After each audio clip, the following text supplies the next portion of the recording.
Hi, my name is Sean Clifton, and I am the owner of Yay's Destiny. I'm also an educator who would like to take some time out your day to share my story with you.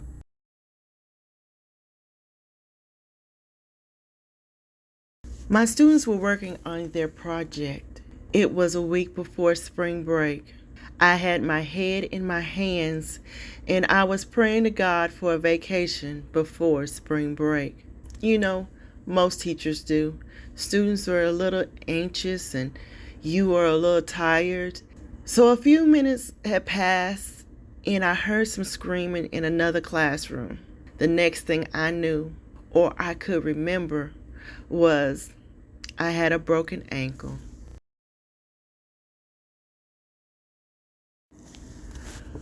Wow, that was a day. And I was in the emergency room.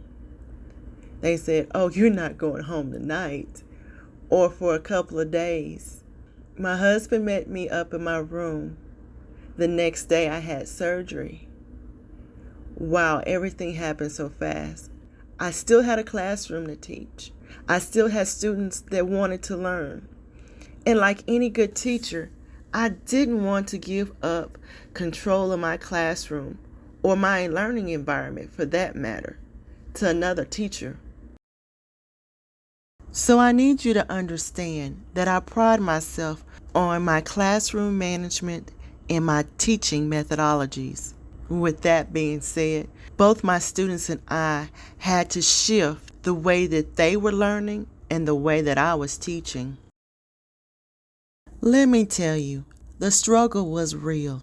I was under heavy medication with an obligation to teach my students.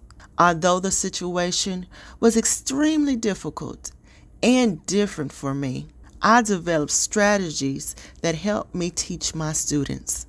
So when the pandemic came, I reached into my toolbox, I brushed off those strategies, and I taught my students. This week has marked 3 years since my ankle has been broken. I still have my sass. I still have the drive to teach my students. I still want them to learn the 4 C's. So, I shall enjoy my spring break this year with a healed ankle and a great mind and a willingness to still teach my students.